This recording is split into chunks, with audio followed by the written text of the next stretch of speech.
Zinc होते हैं B है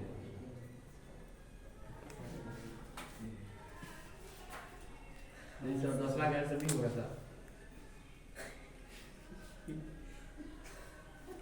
और भी हो मैं सब पूछे सब बताए तो कुछ कल खाली थे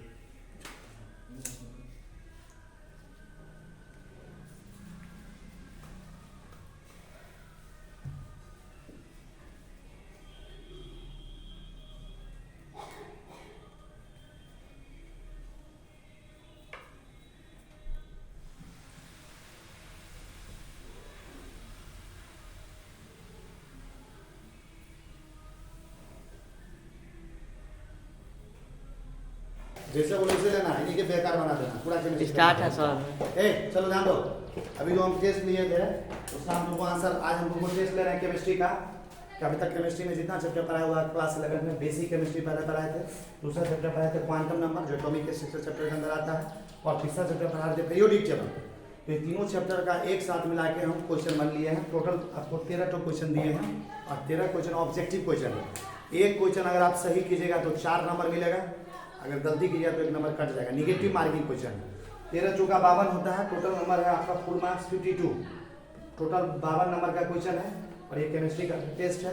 एक क्वेश्चन आप सही कीजिएगा तो 4 नंबर, गलती कीजिएगा तो 1 नंबर कट जाएगा। निगेटिव मार्किंग पूरा नीट जेईई मेंस और जे एडवांस लेवल और बोर्ड लेवल का क्वेश्चन है। तो इसको आप खुद से घर पे बना सकते हैं। इस क्वेश्चन को आप खुद घर पे भी जाके प्रैक्टिस कर सकते हैं। अभी हम आपको इस क्वेश्चन जो बोर्ड पे दिया गया है इसका सॉल्यूशन बता रहे हैं। सबसे पहला क्वेश्चन देखिएगा, mass number of copper. Copper को जानते हैं, कॉपर को क्या बोलते हैं? Cu। कॉपर का सिंबल Cu होता है। आपको हम इसका मास नंबर का वैल्यू लिखाए हुए थे, इसको परमाणु भार एटॉमिक मास 63.5 होता है। कितना होता है? कॉपर का मास नंबर कितना होता है जी? 63.5। तो पहला का आंसर क्या होगा? ए। डायरेक्ट कॉपी में आपको नोट कॉपी में लिखवाया गया है। ए दूसरा question, the formula of arsenate, सब बोर्ड पे ध्यान दो। आर्सेनेट का फार्मूला ये भी हम डायरेक्ट पढ़ाए हुए हैं। आर्सेनेट का फार्मूला होता है SO4। आर्सेनेट का फार्मूला ASO4 होता है। दूसरा का भी आंसर ये होगा। तीसरा question, electrovalent bond is formed between, कह रहा है इलेक्ट्रोवैलेंट बॉन्ड जो है किसके बीच में बनता है? इलेक्ट्रोवैलेंट बॉन्ड को आयनिक बॉन्ड भी बोलते हैं, आयनिक बॉन्ड जिसको आयनिक बंधन भी बोलते हैं, उसी का एक और नाम है इलेक्ट्रोवैलेंट बॉन्ड।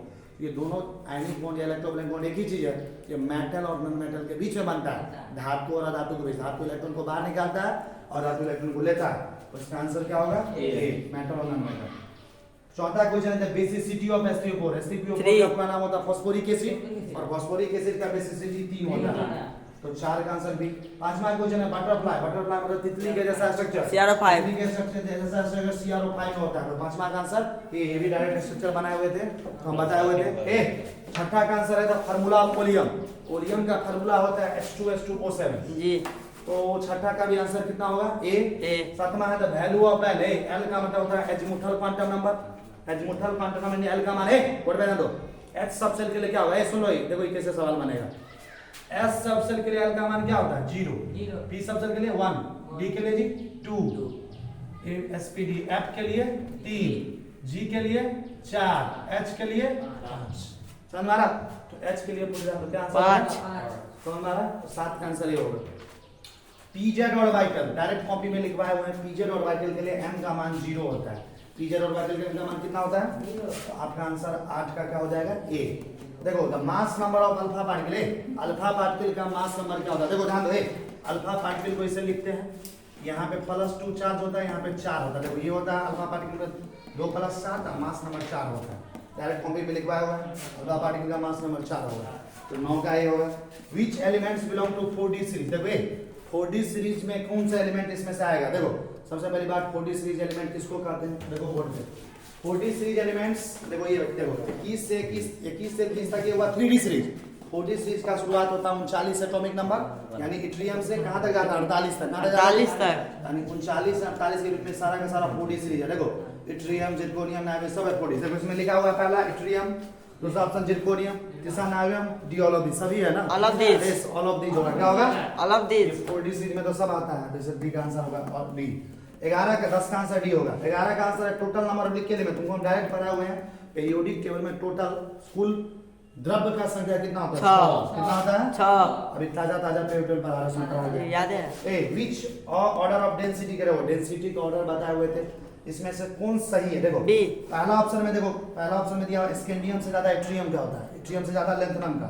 दूसरा ऑप्शन दिया स्कैंडियम से ज्यादा लैंथनम का, लैंथनम से ज्यादा एट्रियम का। तीसरा ऑप्शन दिया लैंथनम से ज्यादा स्कैंडियम ज्यादा एट्रियम।